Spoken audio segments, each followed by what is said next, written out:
الحمدللہ وکفا والصلاة والسلام علی اشرف الانبیاء اما بعد فاعوذ باللہ من الشیطان الرجیم بسم اللہ الرحمن الرحیم۔ آج ایک بار پھر ہم اپنے سچے خوابوں کی تعبیر پروگرام میں حاضر ہیں۔ آپ سب کو خوش آمدید کہتے ہیں۔ آج ہم سب سے پہلے جانیں گے کہ خواب کے اندر توبہ کرنا، اس کی تعبیر کیا ہے، اور پھر جانیں گے توبہ کی فضیلت کے بارے میں۔ بنے رہیے ہماری ویڈیو کے ساتھ آخر تک۔ خواب کے اندر توبہ کرنا۔ حضرت ابن سیرین رحمت اللہ علیہ آپ فرماتے ہیں کہ اگر کوئی شخص خواب میں دیکھے کہ وہ توبہ کر رہا ہے تو اس خواب کی تعبیر ہے کہ وہ اپنے سب گناہوں سے شرمندہ ہو کر اللہ کی پاک بارگاہ میں حاضر ہوگا اور گناہوں سے توبہ کر لے گا۔ اللہ تعالی ہم سب کو سچی پکی توبہ کرنے کی توفیق عطا فرمائے۔ اللہ تعالیٰ کا قرآن فرماتا ہے یا ایھا الذین آمنوا توبوا الی اللہ توبۃ نصوحا، فرمایا اے ایمان والو پکی اور سچی توبہ کر لو۔ حضرت امام جعفر صادق رحمت اللہ علیہ آپ فرماتے ہیں کہ خواب کے اندر توبہ کرنا یہ 4 وجہ پر ہے۔ نمبر 1 گناہوں سے شرمندگی، نمبر 2 راہ حق، نمبر 3 راہ آخرت، اور نمبر 4 سعادت۔ تو جی میرے دیکھنے والے تمام ناظرین، آپ کو تو معلوم ہے کہ شعبان المعظم کی 15ویں رات آ رہی ہے۔ یہ رات بڑی فضیلت والی ہے، بڑی برکت والی رات ہے۔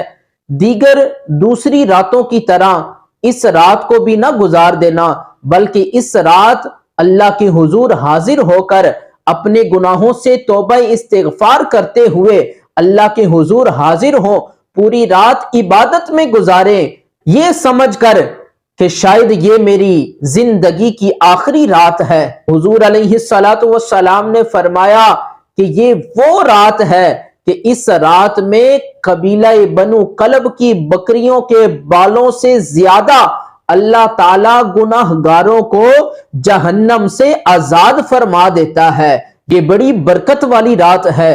حضرت عیسیٰ علیہ السلام آپ کا گزر ایک پتھر کے پاس سے ہوا۔ آپ نے اس پتھر کو دیکھا تو وہ پتھر جو تھا نا، وہ پتھر سورج کی طرح چمک رہا تھا۔ حضرت عیسیٰ علیہ السلام آپ اسے بڑے غور کے ساتھ اسے دیکھنے لگ گئے، بڑا تعجب ہوا۔ اللہ تعالیٰ نے فرمایا اے عیسیٰ علیہ السلام اس سے عجیب چیز نہ آپ کو دکھا دیں۔ عرض کی یا اللہ وہ کیا ہے؟ رب تعالیٰ نے فرمایا اے عیسیٰ علیہ السلام اس پتھر کی طرف دیکھو۔ آپ نے دیکھا تو دیکھتے دیکھتے وہ پتھر جو ہے وہ شک ہو گیا، پتھر کے 2 ٹکڑے ہو گئے۔ آپ نے دیکھا کہ اندر ایک نورانی صورت والے بابا جی ہیں اور وہ اللہ کا ذکر کر رہے ہیں۔ آپ ان کے پاس گئے، آپ نے سلام لیا۔ حضرت عیسیٰ علیہ السلام نے پوچھا اے بابا جی یہاں پر کتنا عرصہ ہو گیا ہے؟ تو وہ بابا جی کہنے لگے مجھے اس پتھر کے اندر 400 سال ہو گئے ہیں کہ میں اس پتھر کے اندر اللہ کی عبادت کر رہا ہوں۔ آپ نے پوچھا کہ جب بھوک لگتی ہے تو آپ کیا کرتے ہیں؟ انہوں نے کہا یہ میرے ساتھ اللہ تعالیٰ نے ایک انگوروں کی بیل کا انتظام کیا ہوا ہے، جب مجھے بھوک لگتی ہے تو میں انگور کھا لیتا ہوں، میری بھوک دکھ سب کچھ مٹ جاتا ہے، بس میں رات دن اللہ کی عبادت میں گزار دیتا ہوں۔ حضرت عیسیٰ علیہ السلام اللہ کی پاک بارگاہ میں عرض کرتے ہیں یا اللہ یہ تو بڑی نیک مخلوق ہے، 400 سال سے تیری عبادت کر رہی ہے۔ اللہ تعالیٰ نے فرمایا اے عیسیٰ علیہ السلام اس کی 400 سال کی عبادت ایک طرف، میں اپنے محبوب حضرت محمد مصطفیٰ صلی اللہ علیہ وآلہ وسلم کو دنیا میں مبعوث فرماؤں گا، اس کو ایک امت عطا کروں گا، اس امت کو ایک رات عطا کروں گا، وہ رات شب برات والی رات ہے۔ اللہ تعالیٰ نے فرمایا اس رات میں جو بندہ 2 رکعت نماز نفل پڑھ لے گا، رب تعالیٰ نے فرمایا اس کی 400 سال کی عبادت ایک طرف، رب تعالیٰ نے فرمایا حضور کا امتی شب برات کو 2 رکعت نماز نفل پڑھ لے گا، فرمایا میں رب اس کو اس 400 سال عبادت سے زیادہ ثواب عطا کروں گا۔ تو اے انسان، اس رات کو غفلت میں نہ گزار، اس رات اللہ کے حضور حاضر ہو کر اپنے گناہوں سے توبہ استغفار کر اللہ کے حضور حاضر ہو۔ آج یہ وہ رات ہے کہ اس رات اللہ کی رحمت کے سارے دروازے کھلے ہوئے ہیں۔ آج کی رات غروب آفتاب کے بعد سے لے کر طلوع فجر تک اللہ کی رحمت کے دروازے کھلے ہوئے ہیں۔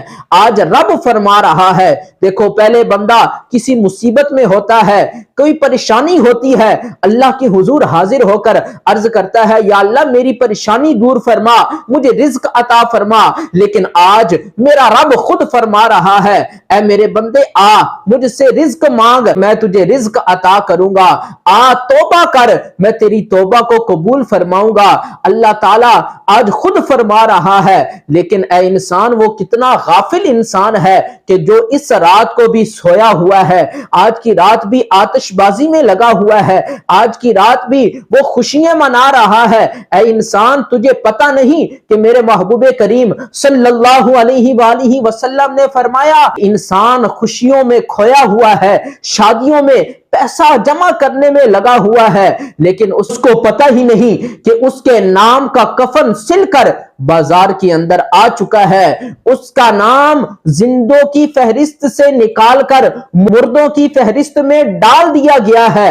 اے انسان آج اللہ کے حضور آ توبہ کر، میرا رب بڑا غفور رحیم ہے، میرا رب وہ رب ہے کہ میرے محبوب نے فرمایا میرا رب اپنے بندے سے 70 ماؤں سے بھی زیادہ پیار کرنے والا میرا رب ہے۔ ذرا اندازہ لگاؤ کہ اگر کوئی بچہ بہت بڑی غلطی کرتا ہے تو وہ ڈر جاتا ہے، پھر وہ ایسا بھی ہوتا ہے کہ گھر سے بھی بھاگ جاتا ہے، پھر ماں باپ بڑے پریشان ہوتے ہیں، اس بچے کا اشتہار بناتے ہیں، اعلان کرواتے ہیں، خبروں کے اندر اس کی وہ خبر چلائی جاتی ہے کہ یہ بچہ گم گیا ہے، جس کو ملے وہ اس ایڈریس پر پہنچا دے۔ لیکن اگر وہ بچہ خود اپنے گھر میں آ جائے تو پھر ماں باپ کیا کہتے ہیں؟ ماں باپ کہتے ہیں چل آ جا، آئندہ غلطی نہ کری، آئندہ ایسا گناہ نہ کری، ماں باپ معاف کر دیتے ہیں۔ لیکن میرا رب وہ رب ہے جو 70 ماؤں سے بھی زیادہ اپنے بندے سے پیار کرتا ہے۔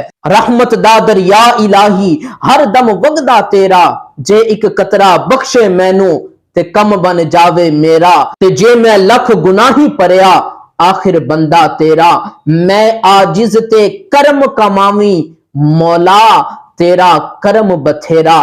آج کی رات رب کی رحمت کے دروازے کھلے ہوئے ہیں کہ پچھلی راتی رحمت رب دی کرے بلند آوازہ، بخشش منگن والیاں کارن اج کھلا ہے دروازہ۔ یہ بخشش کی رات ہے، جو کچھ سنا ہے اللہ تعالی ہم سب کو اس پر عمل کرنے کی توفیق عطا فرمائے۔ اس ویڈیو کو آگے شیئر کریں تاکہ کسی نے بھی آج توبہ کر لی تو ہماری بخشش کا ذریعہ بن جائے گا۔ اللہ تعالی ہم سب کی مشکلیں آسان فرمائے۔ وآخر دعوانا ان الحمد للہ رب العالمین۔